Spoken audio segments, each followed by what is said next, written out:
มึงเห็นน้องสาวกูเจอมึงแล้วมึงบ่หอบผิดชอบเดี๋ยวมึงเจอเบอร์40กูแท้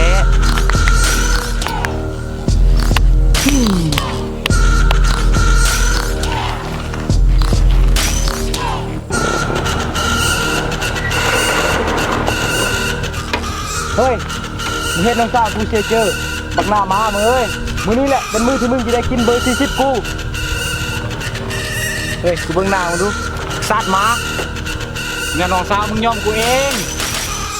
เฮ้ยซักซี่ลูกผู้ชายคันมึงแน่มึงมาเดียวกับกูมึงบ่ต้องเฮ็ดกับลูกผู้หญิงแบบนี้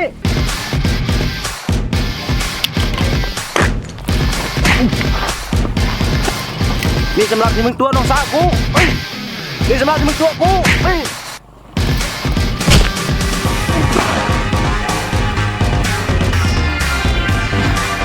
นี่แหละเบอร์40กูว่าเหยียบหน้ามึงอะนะมึงเจอแล้วบ่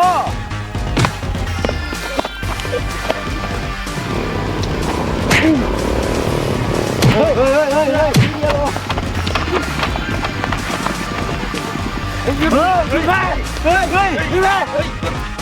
ไปกูเก่งมาก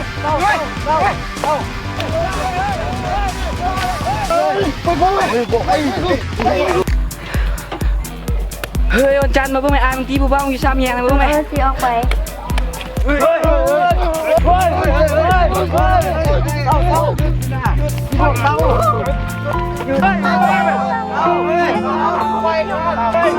ว่ากูแม่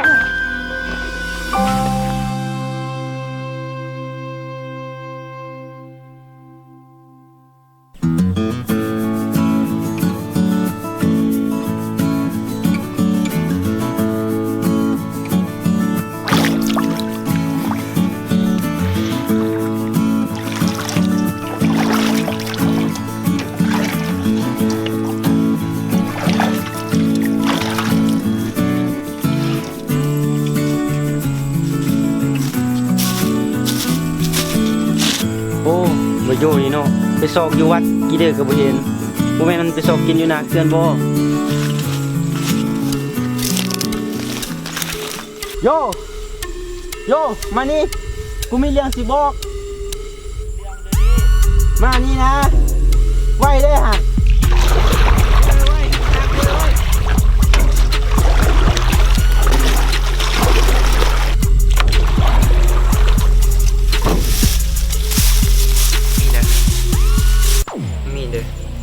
เส้นศาสตร์กูบ่เคยเห็นมึงมาหากูเถื่อมึงนี่เด้อ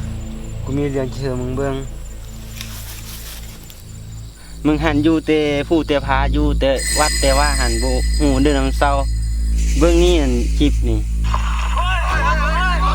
เขาตีกันหญ้าผู้สาวเก่ามึงหั่นเบิ่ง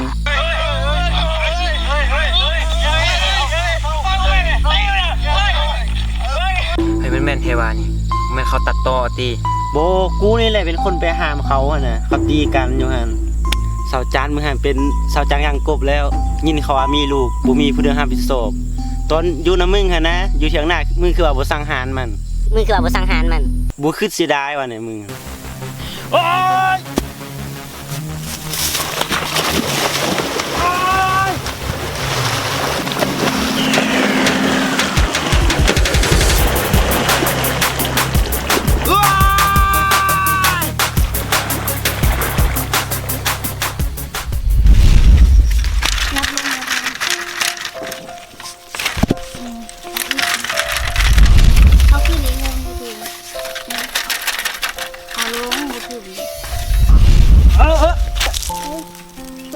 นี่ล้างหลายเ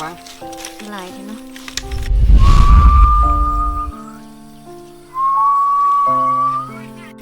โอ้ไปแล้วได้บ่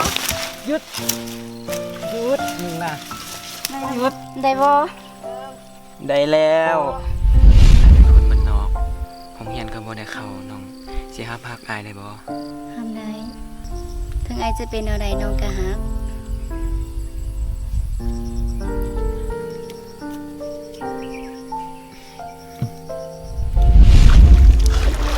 อัน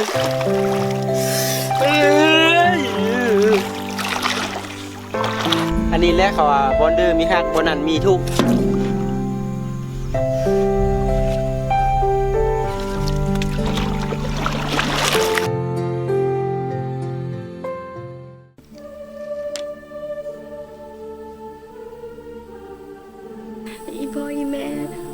ขอลาก่อนเด้อสัญญามีจริง ลูกสิกลับมาตอบแทนบุญคุณพ่อแม่อีก แน่ใจแล้วว่าแม่ลูกอายนี่ จังได้อายก็บอกมันไว้ไปเอาออก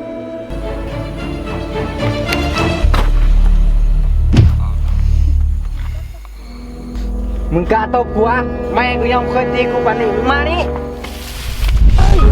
จะออกบอกฮึ บอกจังได้ก็บอกออก เขาเลิกกันซะ จะบอกแบบนั้น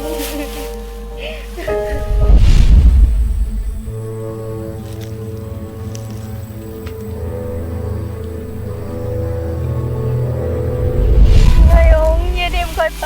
มึงต้องมายุ่งกับกู จันบ่ต้องไปสนใจผู้ใส่แบบสิจันปล่อยเราไป ปล่อย ผู้ เขา ใส่ ไป แบบสิมันบ่มีคนเดียวในโลกผู้ใส่ดียังมีได้จัน แท้จริงได้สันไม่มีลูกกับเรา บ่แม่แล้ววะ กูยังบ่ทันบอกจักสิเฮ็ดจังได๋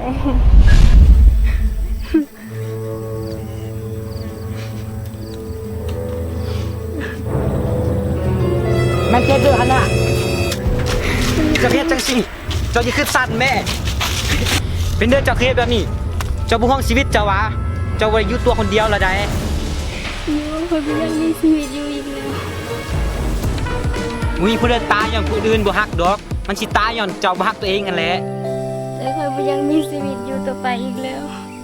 มันก็มีผู้ใดรักคอยแล้ว ยังมีพ่อแม่เจ้าเดียังน้อยก็ยังมีอีกชีวิตหนึงอยู่ในท้องเจ้า เจ้าสิฆ่ามันได้ลงคอวะ แต่คอยบ่กล้าไปสู่หน้าพ่อกับแม่อีกแล้วคอยอยากตายไปอายไทยบ้าน คันเจ้าสิฆ่าตัวตายหั่นเจ้าก็อายหมู่อายหมาได้แม่มึงหมู่มึงหมาหั่นมันก็ยังบ่คิดสิฆ่าตัวตาย เจ้าเป็นคนแท้ๆเจ้าคือได้ซะนี่วะ แต่ตอนนี้บ่มีใครอยู่เคียงข้างคอยอีกแล้ว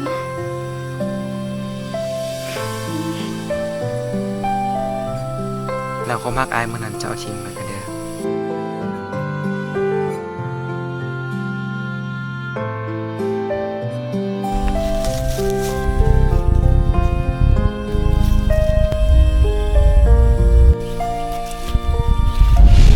แต่ปีนี้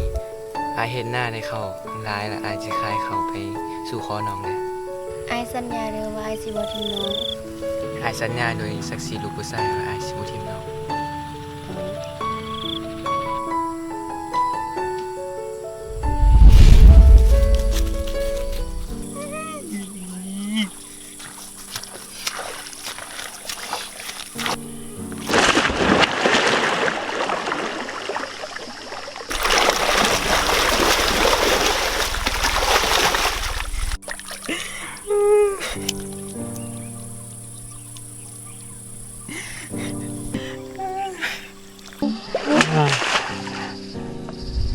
อายสัญญาโดยศักดิ์ศรีลูกผู้ชายว่าอายสิบ่ทิมน้อง